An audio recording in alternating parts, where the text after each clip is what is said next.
दोस्तों, अक्टूबर आ चुका है और अक्टूबर आते ही रिजर्व बैंक ऑफ इंडिया यानी आरबीआई ने पूरे देश के लिए नए नियमों का पिटारा खोल दिया है।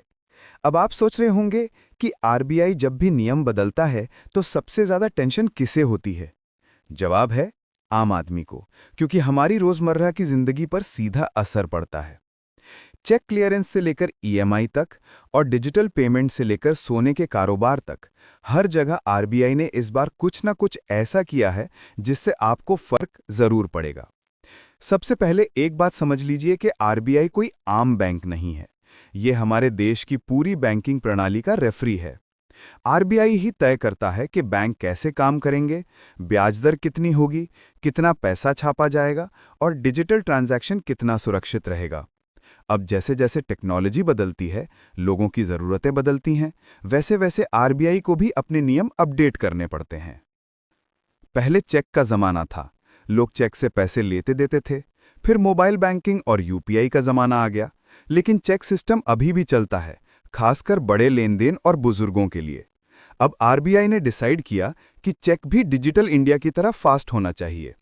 तो दोस्तों, 4 अक्टूबर 2025 से चेक क्लियरेंस सिस्टम में क्रांति आ गई है। अब चेक जमा करते ही तुरंत प्रोसेस होगा। कई केसेस में तो 2-3 घंटे में पैसा आपके अकाउंट में आ सकता है। सोचिए, पहले आप लैंडलॉर्ड को रेंट का चेक देते थे, वो बेचारा 2 दिन तक इंतजार करता था कि चेक क्लियर होगा या बाउंस होगा। अब आरबीआई ने कह दिया, बस बहुत हो गया। अब अगर बैंक ने चेक पर टाइमली रिस्पॉन्स नहीं दिया तो चेक अपने आप क्लियर माना जाएगा। मतलब अब कोई डिले नहीं, लैंडलॉर्ड की मुस्कान और टेनेंट की जान दोनों बच जाएगी। ये सिस्टम खास तौर पर आम आदमी, बिजनेस ओनर्स और सीनियर सिटीजन्स के लिए लाइफ सेवर है। अब आते हैं ईएमआई और लोन वालों की दुनिया पर। भारत में हर दूसरा आदमी किसी न किसी चीज की ईएमआई भर रहा है। कोई फोन की, कोई बाइक की, कोई कार की और कोई घर की। पहले होता क्या था कि जब आरबीआई इंटरेस्ट रेट घटाता था तो बैंक तुरंत इंटरेस्ट रेट बढ़ा देते थे, लेकिन घटाने में डिले करते थे। ईएमआई वाले लोग महीनों तक इंतजार करते रहते थे कि कब ईएमआई कम होगी। आरबीआई ने बोला, नहीं चलेगा ये डिले वाला खेल।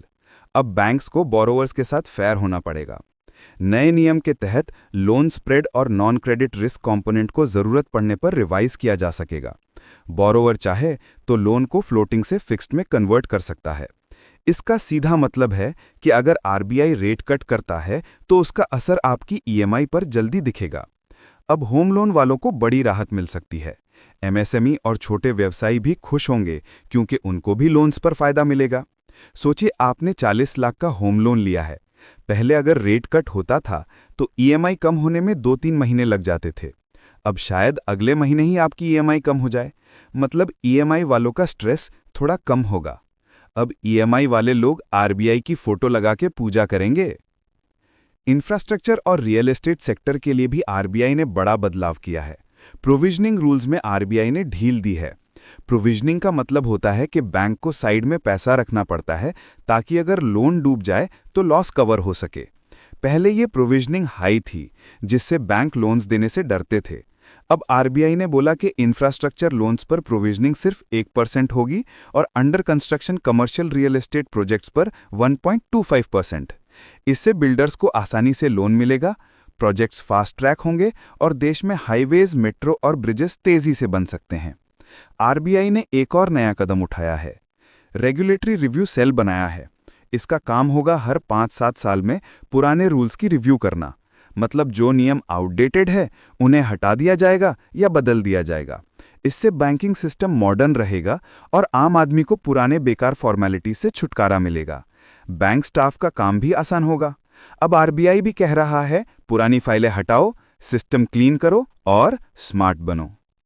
डिजिटल इंडिया वाले हिस्से पर भी आरबीआई ने ध्यान दिया है। पेमेंट एग्रीगेटर्स जैसे पेटीएम, फोनपे, रेजरपे और कैश फ्री के लिए नए नियम आ गए हैं। अब इन कंपनियों को ज़्यादा कैपिटल रखना होगा, केवाईसी प्रोसेस सख्त करना होगा और कस्टमर्स का पैसा एस्क्रो अकाउंट में रखना होगा।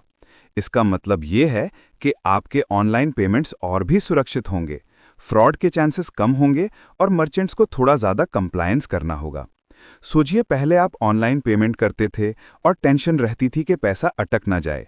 अब आरबीआई ने सिस्टम्स को और सुरक्षित कर दिया है।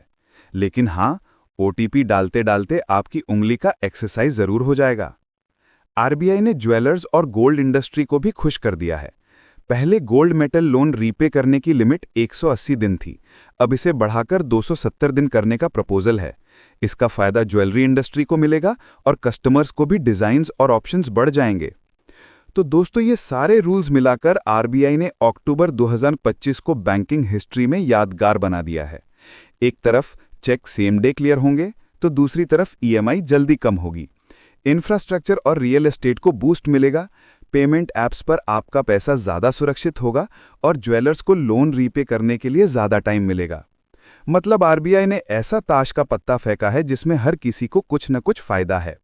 हाँ, चैलेंजेस भी हैं। बैंकों को अपने सिस्टम्स अपडेट करने होंगे, मर्चेंट्स को कंप्लायंस करना होगा, लेकिन ओवरऑल ये कदम भारत की इकोनॉमी को और तेज़ बनाने वाले हैं।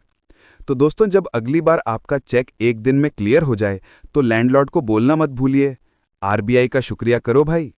और अगर आपकी ईएमआई अगले महीने कम हो जाए तो समझ लीजिए आरबीआई आपके घर की खुशियों का साइलेंट पार्टनर है।